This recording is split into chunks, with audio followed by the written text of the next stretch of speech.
Olá, bem-vindos ao podcast Face Yoga Paula Sá. Desta vez, pela primeira vez, temos um homem convidado, que é o Pedro Frias, o criador do Spiritual Summit, da Academia Pedro Frias também.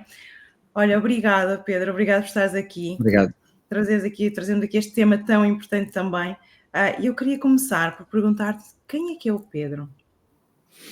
Bom, o Pedro é uma pessoa que neste momento da vida está focada em ajudar os outros da melhor maneira que consegue e em construir aqui uma plataforma para que mais pessoas possam vir contribuir para esse bem coletivo de ajudar as pessoas a passarem pelo despertar e para despertarem também.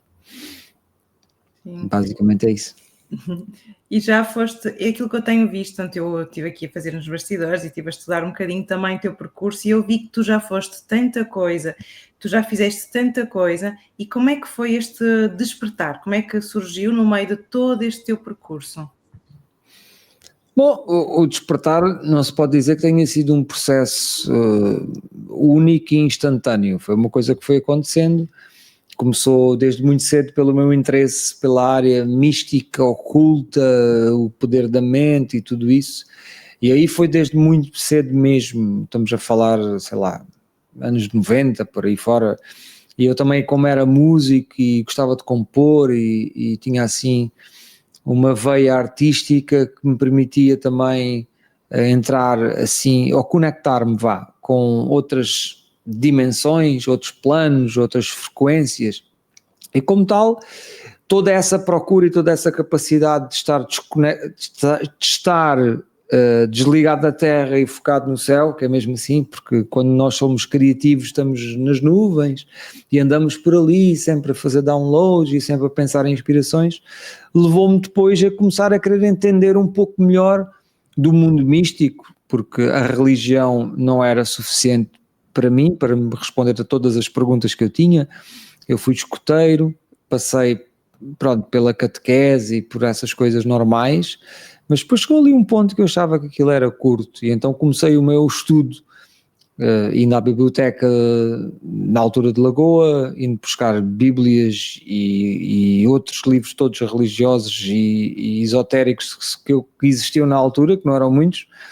E a partir daí, depois houve um processo que foi acontecendo, pessoas foram se juntando, pessoas foram aparecendo, livros certos apareceram no momento certo, à hora certa, e quando chegou a 2003, foi quando eu tive o meu grande despertar, o grande despertar, o segundo, talvez o definitivo, que foi quando eu atingi um estado de energético, de iluminação, se assim se pode chamar, que me permitiu ver as coisas de uma forma muito diferente, e coisa que eu nunca mais obviamente me esqueci, mas que naquela altura foi um pouco cedo demais na minha... Não, eu sei que não há nada errado nos timings, foi quando teve que ser, mas a percepção de mim enquanto humano foi, isto foi cedo demais porque não tenho ninguém para partilhar esta visão, esta maneira de ver o mundo, o facto de perceber que somos todos um, enfim, tudo aquilo que eu senti, e assim tive durante 6 meses, até depois ser guiado para, olha, vai tratar da tua vida terrena, e assim foi. E eu só 13 anos depois é que eu senti que era o momento de, ok, bora lá, agora sim acho que o mundo já me consegue ouvir, acho que já não vou ser internado se começar a falar sobre isto, e cá estou eu. Pronto, e depois foi tudo gradual, depois comecei a estudar hipnose e toda a regressão a vidas passadas e todo este mundo também misterioso da mente, que já era obviamente do meu interesse, e pronto, e aqui estou eu. E é super interessante, porque estavas a falar que quando nós somos criativos, que andamos sempre lá em cima nos downloads, e eu revi-me tanto que eu estou sempre lá em cima no mundo criativo, e a verdade é que nós temos que estar com os pés, não é, bem assentos na terra. É aquela questão, não é? Temos que encontrar aqui o nosso equilíbrio, e muitas vezes nós vamos romantizar esta fase do despertar. A pessoa tem o despertar, a pessoa faz isto, faz aquilo, e está tudo super bem. Eu acho que, eu pelo menos falo por mim, e acredito que muita gente seja idêntico para muita gente, perdão, mas há aqueles flutuares, não é? Quanto mais consciência nós temos das coisas, mais flutuamos, mais é difícil às vezes gerir, mais eu sinto que andei muitos anos adormecida e que agora sinto muito mais as coisas, não é? Então acho que às vezes nós romantizamos e é um bocadinho mais profundo do que isso. Mas há outra questão, porque nós falamos muito disto do ser espiritual, mas o que é realmente, o que é ser espiritual no fundo? Como é que tu vês esta parte da espiritualidade e o ser espiritual? Certo. Para que seja fácil toda a gente entender e para que seja comum a todos, quando nós falamos obviamente da espiritualidade, toda a gente vai ter uma definição diferente. E há pessoas que vão colocar isto no carácter religioso, outros vão colocar num carácter ritualista, outros vão encarar num carácter, sei lá, de outras fés e dogmas e por aí fora. Não é obviamente isso que eu vejo como definição da espiritualidade. Aquilo que eu vejo é a capacidade de nós entendermos que somos mais do que esta experiência terrena e saber que existe um lado de lá. Para mim isto é fundamental.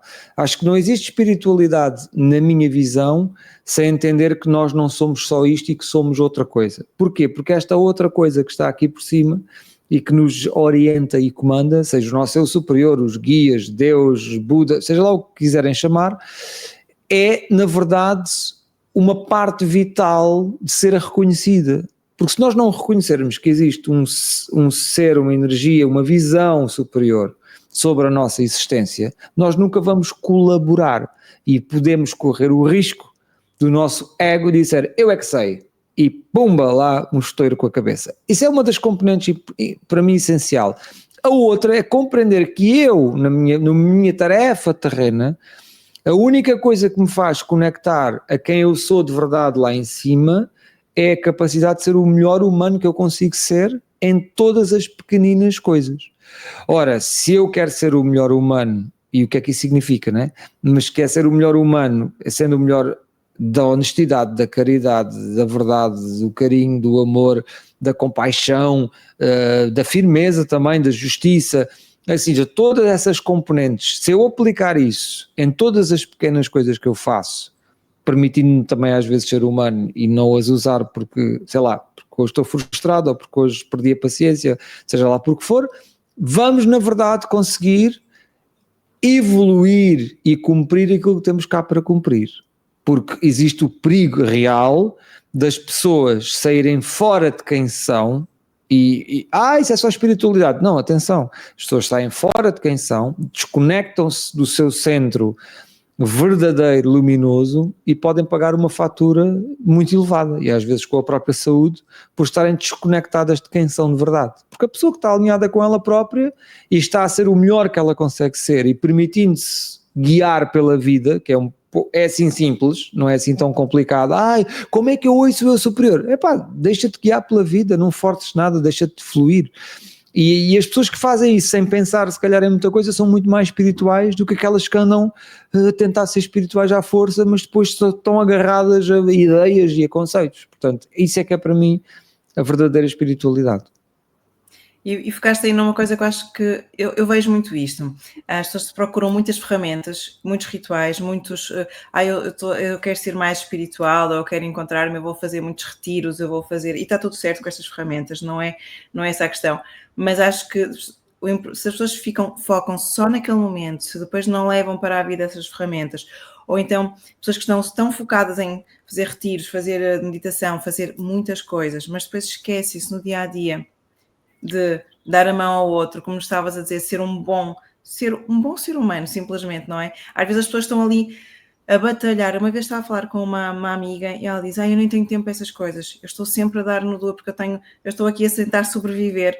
E eu disse, isso também é ser espiritual, não é? Não é espiritual, não é só ir a fazer outras coisas, tanto ir fazer os retiros ou meditar. Não, tu estás ali todos os dias a dar o melhor de ti, é dar o melhor de ti às pessoas que tu, portanto, porque ela era portanto, empreendedora, o melhor de ti às pessoas que tu também serves, tu estás a dar todos os dias a querer crescer como pessoa e a querer dar o melhor. Isto é ser espiritual.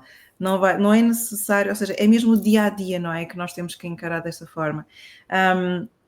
E nós muitas vezes também acabamos por recorrer muito a estas ferramentas exteriores e achas que isso, de certa forma, se nós nos focamos só nisso e não pensamos nesta viagem mais para o nosso interior, achas que podemos estar também às vezes a desempoderar-nos ou a fugir do que é realmente espiritual, ou a perdermos, ou a demorar mais a encontrar o verdadeiro caminho? Sim, porque muitas vezes as próprias ferramentas e as próprias filosofias desempoderam a pessoa, porque dizem coisas do género: tu, para fazeres isto, tens que fazer aquilo, tens que fazer aquilo outro, tens que fazer este ritual, tens que fazer esta prática, quando na verdade nós somos um ser muito mais poderoso do que aquilo que as pessoas reconhecem. E se nós percebermos que a vida e aquilo que é ser espiritual passa por eu ser a melhor pessoa que eu consigo ser nas situações práticas que eu tenho à minha frente, porque é aqui que eu evoluo, então torna-se tudo mais fácil. Porque as pessoas acham que para evoluir têm que se abstrair da vida, da prática, dos relacionamentos partidos que têm, do casamento que se calhar não funciona, do trabalho que já não gostam, e irem fazer um retiro. Que esse retiro sirva para, quando voltarem à vida, resolverem o problema das coisas que têm à volta, porque deixaram, uns por descuido, outros por meter a cabeça debaixo da areia, outros por outra razão qualquer, deixaram-se arrastar em situações que já estavam penduradas. E depois, quando aparecem as situações já à frente, é aí que nós temos que resolver. Eu lembro-me de uma história de uma pessoa que me tinha contado que o marido, enfim, chegava a casa e a mulher estava no lodo com a criança e com a lida da casa e com isto e com aquilo, e ele chegava a casa e dizia assim: por favor, não me incomodes, que eu quero ficar conectado, ia para o quarto sozinho, fechava-se e punha-se a meditar. Ou seja, isto é uma abnegação daquilo que Deus colocou no caminho dele para ele evoluir. Ele evoluiria muito mais dando da sua paciência, porque podia vir altamente cansado, esgotado, mas ao deparar-se com a mulher num estado de cansaço também, porque ela também trabalhou o dia inteiro como mãe e como mulher, e naquele momento ele poderia, cá está, usar a caridade, a compaixão, a tolerância, ou seja lá qual for a qualidade que ele teria que usar, porque para cada um de nós era diferente. Para umas pessoas iriam ajudar a mulher porque era natural, para outras era um esforço, não estamos aqui a discutir isso, cada um tem o direito de sentir aquilo que sente e tem que ser respeitado, mas naquela situação é um bom exemplo de como a pessoa abnegou a parte mais importante da sua evolução e foi meditar achando que isso é que era evolutivo e espiritual. E se nós não nos apercebermos disto em todas as pequenas coisas da vida, podemos correr o risco de andar à procura de ferramentas e de coisas, porque por isso é que eu sou despido de todas elas, porque percebi há 22 anos atrás que isso não servia de nada, que não serve de nada as práticas se não forem aplicadas na parte prática da vida. Sim, eu também vejo a parte da espiritualidade como algo muito prático, algo muito terreno também, algo que temos que trazer para o agora, não é só andarmos, não é? Portanto, ou seja, é mesmo esta ligação, esta ponta, esta conexão constante, senão acabamos por nos perder muito. E estavas a falar e lembrei-me de uma aluna minha do curso de Professores de Yoga Facial, que ela mandou uma mensagem há uma semana a falar da evolução dela. E ela diz: eu aplico nos meus pacientes, enquanto osteopata, algumas ferramentas que aprendi no yoga facial, mas o que o curso de yoga facial me trouxe foi uma consciência tão grande, ou seja, ela começou a ver a vida de uma forma diferente e a viver de uma forma diferente, através de simplesmente nós partilhávamos tudo. Eu estou a fazer isto, eu estou a desenvolver isto, eu estou a trabalhar esta crença. Eu falo muito das minhas crenças, que eu trabalho muitas crenças que me limitaram em algum momento ou limitam ainda agora. E ela diz que foi assim um acordar ali, e a partir daquele momento ela, como pessoa, ela diz: eu não sou a mesma pessoa hoje que era quando comecei o curso. E mesmo que ela não se dedique assim muito à área, né, tanto a nível profissional, porque apesar dela aplicar nos seus pacientes, esta transformação, ela diz: uau, foi assim uma coisa espetacular, não é? Portanto, às vezes nem é preciso irmos buscar o retiro para despertar, às vezes está nas coisas, numa formação, às vezes está em algo, no nosso trabalho, na casa, não é? Ajudar a mulher que estava cansada também, não é? De tratar da casa, tratar do filho, é muito isto, é muito mais do que nós pensamos às vezes, pensamos que é naquele ritual quando está às vezes à nossa frente, não é? Naquilo que estamos Sim. porque se aquilo aparecer no nosso caminho é porque aquilo nos vai agregar, nos vai acrescentar, nos vai nos fazer também evoluir, não é? Nós é que às vezes não estamos atentos e não percebemos isso. Sim, tudo o que aparece à nossa frente aparece por uma razão. E é sempre um convite em tu usares o melhor de ti.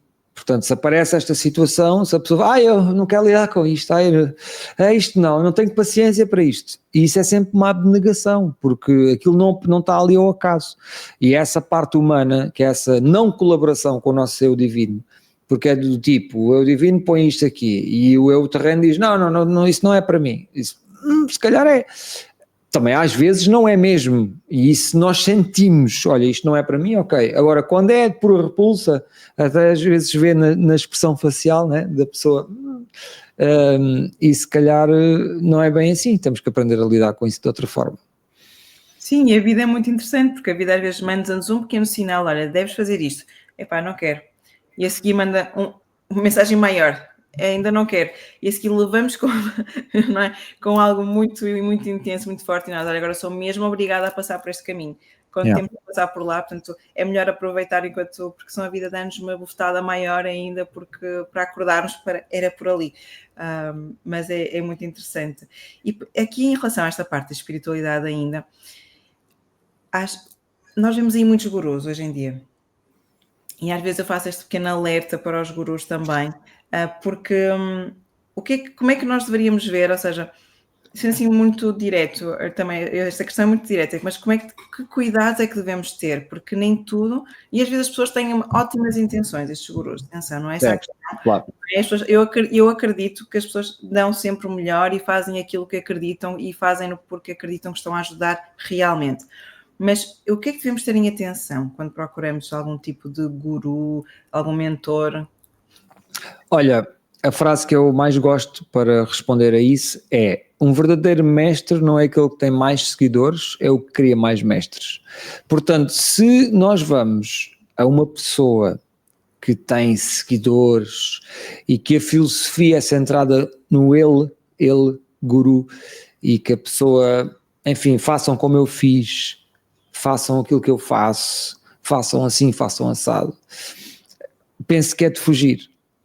Porque as pessoas não vão evoluir, pode até ser confortável, e não estou a dizer que todas as pessoas que fazem isto sejam propriamente manipuladoras ou falsos gurus, nada disso, são pessoas às vezes dotadas de grande conhecimento, mas por uma questão de naturalidade humana, daquilo que é a nossa natureza, não é? De nos validarmos por termos pessoas que nos seguem, e isso obviamente que é uma coisa, uma componente que faz com que isso aconteça mais, mas as pessoas que seguem esses gurus, essas pessoas dotadas de conhecimento, pode ser muito confortável para elas estar a seguir alguém que lhes diz faz isto, faz aquilo, porque sentem-se confortáveis, mas não vão evoluir muito. Porque a pessoa que vai evoluir é aquela que vai, mais uma vez, pegar no conhecimento e olhar para a sua própria vida e engrandecer-se, glorificar-se. Existem várias frases, como eu já disse aqui, que fui escoteiro, e muitas vezes eu ia tocar para a igreja as músicas da missa, ou seja, aquelas músicas que se fazia, pronto, e havia umas glorificai-nos e não sei o quê, e louva a Deus e Jesus e aleluia e glória a Deus e tudo mais. E havia coisas que se diziam nas letras dessas músicas que eu não me esquecia, porque achava que fazia muito sentido. E há uma que é glorificai-vos, glorificai-vos. Claro que o pessoal na missa diz aquilo sem entender o que é que aquilo quer dizer, mas este glorificai-vos é um ato de eu me reconhecer como um ser divino, e por muito que eu use alguém, que eu também usei, para me ajudar a reconhecer essa divindade em mim, é sempre um processo transitório e não pode ser vinculativo. Tem que ser um processo que eu uso alguém para me ajudar a me relembrar de quem eu sou e da minha própria divindade, mas eu não posso ficar preso a isso. E se eu te disser a quantidade de pessoas, até no curso que eu tenho um curso com a Paula Rodrigues que é mais propício a esse tipo de comportamento, porque os cursos de terapia certificada, estamos a ensinar uma matéria, pronto, a pessoa não tem isso tanto, mas no curso de desenvolvimento espiritual e mediúnico as pessoas entram mais nessa nota de ficarem ali presas, o que é que eu devo fazer, o que é que vocês acham que eu devo fazer, e dá-me lá um conselho e tal, e as pessoas ficam presas neste loop, e isso é altamente desempoderador, a pessoa não se está a reconhecer como um ser divino, ou seja, respondendo à tua pergunta de forma muito direta, se nós estamos com alguém que não nos está a ajudar, eu sentir-me cada vez mais empoderado e até desvinculado daquela própria pessoa, não está a servir e não vai servir. Por isso muita atenção a isso, porque muitos seguidores de volta de alguém que vem com a luz divina é um reflexo daquilo que eu não acredito que eu tenho, por isso eu nunca fui atrás de ninguém budista ou naquilo, porque a luz está dentro de mim, se calhar a pessoa que eu ali é velhinha, humilde, se calhar tem para mim muito mais interesse, porque é uma pessoa com um coração, que cuidou da família, que fez coisas espetaculares durante a vida dela, para mim tem muito mais valor do que uma pessoa, e com todo o respeito por esses símbolos, por uma pessoa que vem da Índia e porque tem uma filosofia diferente de silêncio e de abnegação da vida, encontrar aí alguma luz diferente, não é? Pronto, acho que é isso que é importante para mim.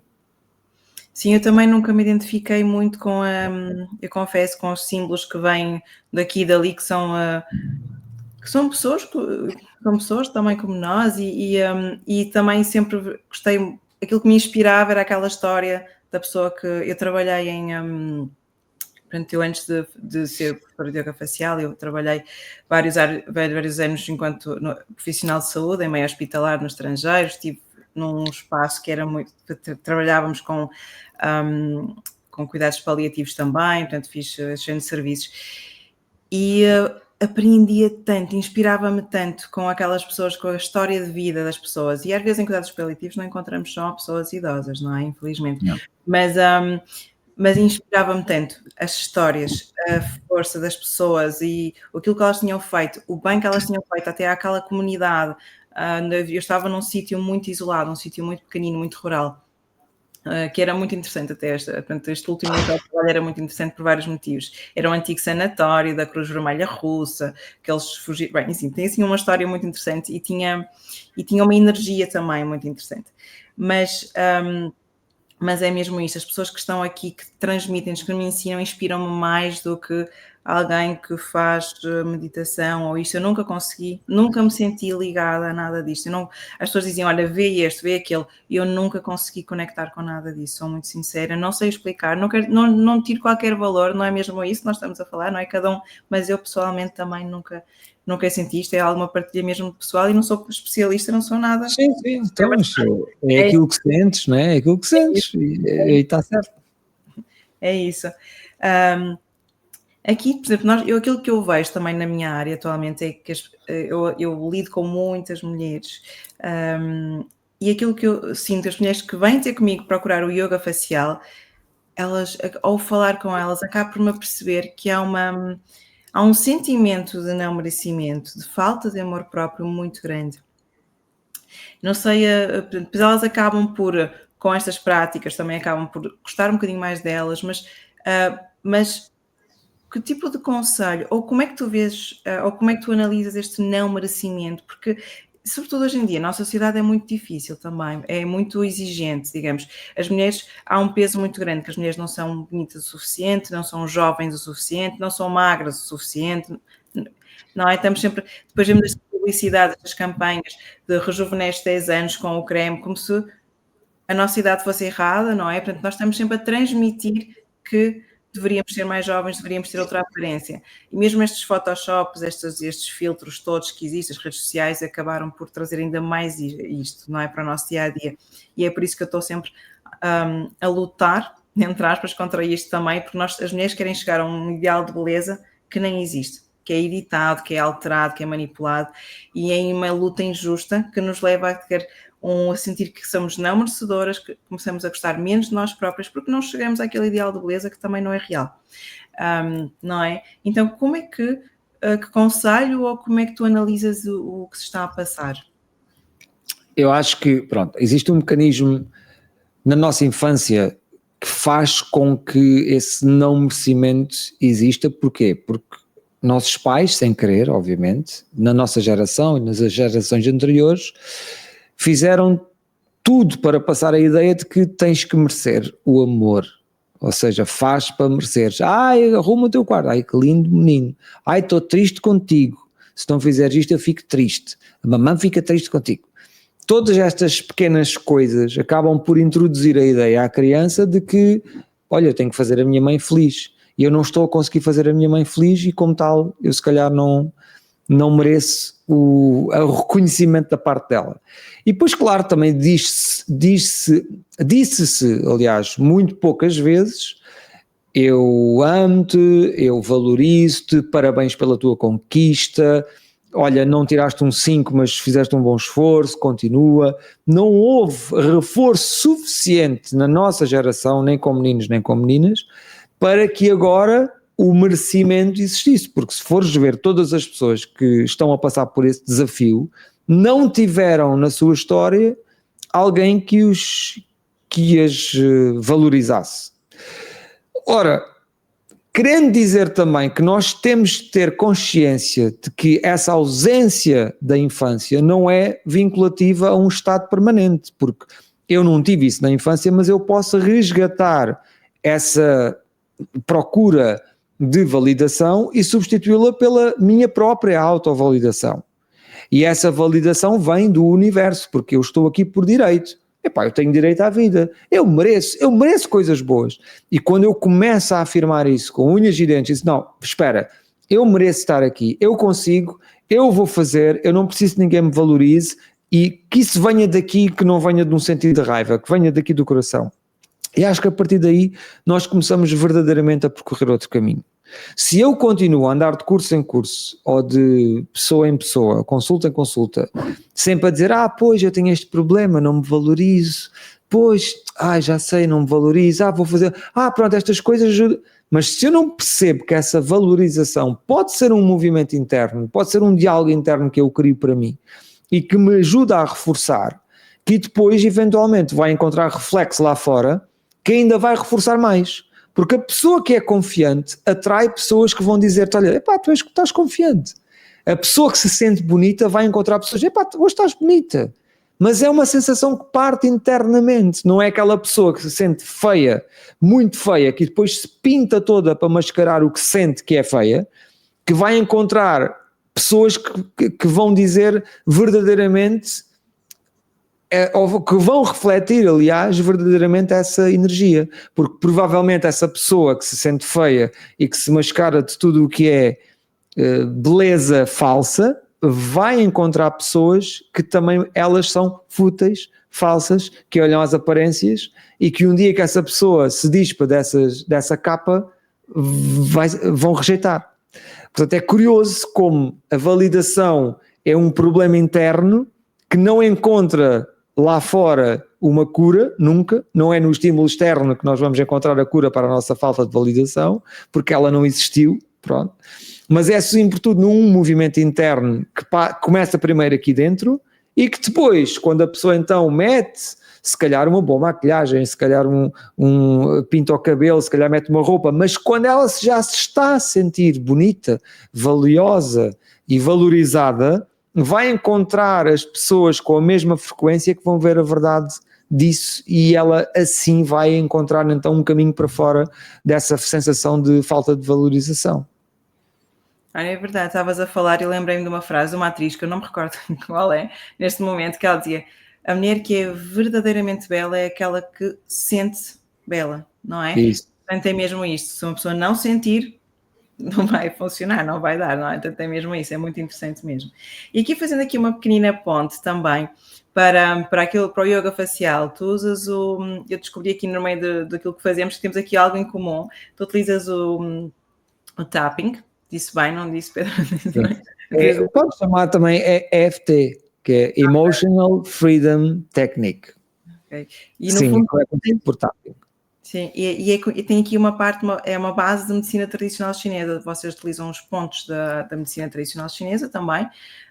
Assim, eu utilizo na área do yoga facial para estimular determinados órgãos que vão ter efeito a nível da pele, sobretudo é do bem-estar geral, mas também acabam por ter influência nas tensões que nós temos no rosto, porque as tensões que temos no rosto resultam das nossas emoções. Ou seja, às vezes nós falamos das rugas, as rugas de expressão, mas no fundo o que é que causa a expressão? É a emoção. Não é? Então são as nossas rugas emocionais também, então as nossas rugas estão muito ligadas com as nossas vivências, com as nossas histórias, por isso é que dizemos por isso é que às vezes dizemos o nosso rosto é uma tela, não é? E cada traço conta a sua história, então as nossas rugas de expressão são rugas na realidade de emoção. E aqui, mas podes explicar um bocadinho como é que funciona o tapping, como é que tu utilizas também para... Porque eu acho que até fazemos aqui uma ponte interessante.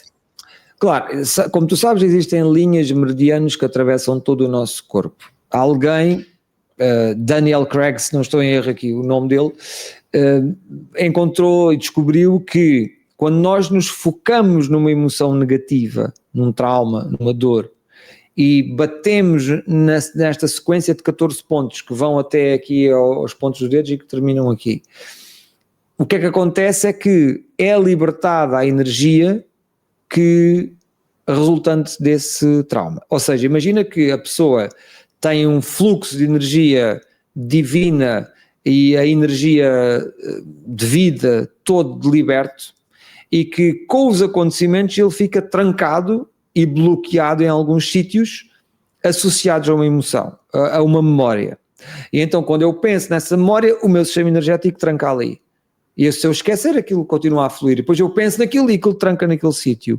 Então, se eu ficar a pensar nesse trauma e bater nos pontos, nos 14 pontos, com a intensidade correta e durante 12 a 14 vezes cada ponto, o que acontece é que, estupidamente, de forma tão simples, aquela relação entre a memória cerebral e a emoção é desfeita. E então a pessoa chega até a ter quase amnésia, que é, então, mas pensa lá então nesse trauma outra vez, e a pessoa, não consigo pensar muito nisso, parece que eu vejo aquilo, mas já não sinto aquela carga emocional quando me lembro dessa, e às vezes estamos a falar de coisas muito graves e muito pesadas. Portanto, o tapping, ou o EFT, funciona desta forma, e é uma técnica de libertação emocional rápida, que é muito simples de aplicar, e pronto, que eu ensino nos meus cursos de terapeuta, porque acho que é uma das ferramentas holísticas mais poderosa que há e mais eficaz e mais rápida também. E depois o pessoal pergunta, mas isso não volta? Não, aquela memória que nós tivemos a trabalhar já nunca mais vais conseguir associar àquela emoção negativa. O que pode acontecer é que nós às vezes estamos a trabalhar numa memória de um chamado trauma, que a pessoa diz, isto é um trauma para mim, porque eu naquela altura a minha mãe bateu-me e tal, e tratamos aquilo. Mas depois vamos a ver, e houve várias vezes que a mamã bateu anteriormente, e o que acontece é que depois esses aparecem também, porque existem aqui uma sequência de dores na mesma linha, que era a mãe agride, e então a voz interna está a dizer, ok, a minha mãe agrediu-me, e nós temos que olhar a isso como um conjunto e depois de forma específica ao evento original, se possível. Portanto, há aqui nuances que depois se conseguem fazer e conseguem-se ir a um nível muito profundo, mas pronto, de forma prática e simples, é pensar na emoção negativa, bater nos pontos e aquilo é desfeito. É super interessante, estava aqui a ouvir-te, até sim, surgiu aqui algo, tens que vir um dia à minha comunidade falar sobre isso, porque há muita coisa. Tens que vir, está aqui o convite, está aqui o convite. Eu estava a ouvir, assim, isto faz super sentido para as minhas alunas, porque realmente há muita coisa a ser trabalhada e que pode desbloquear até a própria tensão no rosto também. Acho que pode ser, podemos ligar aqui muito bem. Olha, boa. Olha, gostei. Fica aqui o convite feito, Pedro. Eu não me esqueço. Obrigado. Combinado. E aqui eu queria falar aqui só mais um último ponto, que era, que eu acho que é interessante, que é como, portanto, nós já falamos coisas super interessantes, mas eu acho que este ponto também vem agregar, que é como é que nós podemos expandir. Expandir, ok. É assim. Fala das leis do universo, no fundo, também, não é? Portanto, é por aí. Sim. O universo funciona sempre no querer para ver. E então a expansão pode acontecer de forma natural e inconsciente, por força de eu andar a viver a vida da melhor forma que eu consigo. Eu vou expandindo, vou crescendo, vou tendo cada vez mais abundância, tendo cada vez mais amor, mais simpatia, mais compaixão por aí fora, posso ir trabalhando nessas características humanas, isso vai fazer com que a minha alma cada vez se viva, que se reveja mais neste meu papel terreno, Mas também pode acontecer que eu precise de visualizar, primeiro imaginar isso para que depois o universo também se possa multiplicar nas oportunidades e trazer-me as melhores hipóteses de caminho possível. Portanto, olhando para essa questão, como é que eu posso expandir, verdadeiramente é através da vida, é através da melhor coisa que eu posso fazer todos os dias, ponto final. Agora, um bocadinho de silêncio, um bocadinho de ir para a natureza, baixar aqui os níveis de ansiedade e de stress, para que eu com mais clareza consiga fazer isso. Óbvio, porque é assim, durante este tempo todo tivemos aqui a conversar, falei muitas vezes nesta nota de, ok, fazer a prática da vida, mas isso não quer dizer que eu não preciso de me cuidar. Eu, por exemplo, não como carne há 23 anos e são opções de cada um. Não recomendo que as pessoas todas façam isso, porque há pessoas que precisam mesmo de comer por questões de saúde. Mas eu, por exemplo, não como, eu não bebo álcool, eu não fumo, eu durmo como deve ser, eu medito todos os dias, eu faço coisas para me manter, e nada é obrigatório, porque há dias que eu não medito e há dias que eu também como açúcar e está tudo certo, pronto, como mais açúcar ou como um doce, mas não é algo, e claro, eu faço desporto e há dias que também não faço, pronto. E isso é importante de entender, que eu também preciso ter um nível de autocuidado, porque as nossas emoções às vezes também vêm do nosso corpo. O nosso corpo às vezes está tão cansado, tão saturado, tão poluído, que depois eu ando a procurar aqui traumas de infância e se calhar é uma questão biológica. O corpo não está bem, o corpo não está descansado, não dormiu o suficiente, não é? Portanto, acho que é isso. Para expandir, temos que ter aqui uma dose de autocuidado e depois de ser a melhor pessoa que eu consigo ser, e claro, um bocadinho de silêncio, imaginação, visualização, meditação, que tudo ajuda. E é mesmo isso, eu acho que eu gosto muito da forma como tu abordas a espiritualidade, que é muito ser melhor pessoa, não é? E há muitas coisas que tu vais falando que a ciência já comprova, não é? Portanto, não é só... lá está, quando tu falaste, se calhar em 2013 as pessoas não estavam tão preparadas, a ciência se calhar também não abordava estes temas, e cada vez mais a ciência aborda, cada vez mais a ciência vai abordar também. Já há documentários, mesmo feitos em Portugal, sobre estes temas, o que é incrível. Estamos a dar aqui um passo já muito, muito grande. Foi algo que eu vivi 12 anos em França. Em França já se falava. Eu já via documentários, por exemplo, os profissionais de saúde já tinham às vezes alguns cuidados, mesmo com esta componente, sabes? E isto acabou por ir moldando, porque eu vi, para mim eu quando lembro-me perfeitamente quando eu cheguei lá e começam a falar de determinados temas, os profissionais de saúde, e fico assim, isto não é normal, isto não é normal.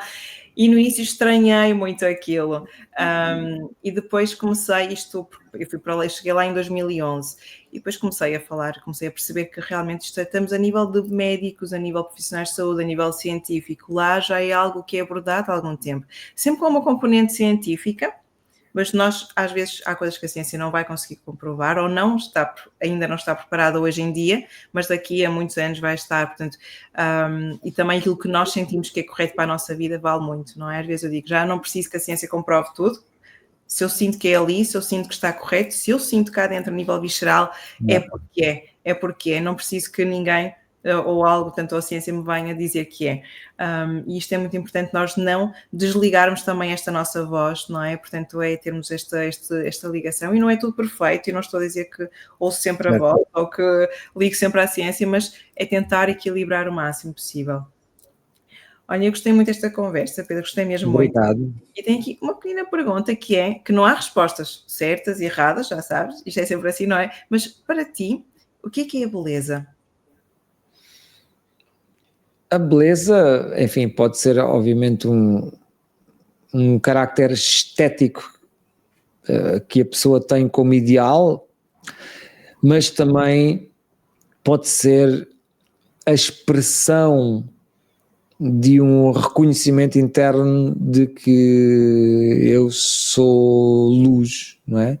Quando a pessoa se sente, eu sou luz, eu sou amor, isso faz nascer a beleza, porque eu acredito a 100% de que não há ninguém no mundo que com a energia certa não seja bonito e que não tenha uma alta qualidade de beleza. porque, e toda a gente sabe isto, claro, quem está focado mais nos parâmetros estéticos ideais, as medidas de beleza física e facial que as pessoas têm como norma, vale o que vale, tudo bem, têm o direito de o fazer, mas a beleza é muito mais do que isso e está, na minha visão, até para além disso, porque quantas pessoas nós vemos, se virmos a beleza interna, que eu vejo, por exemplo, tantas pessoas que têm componente estética perfeita como mulher,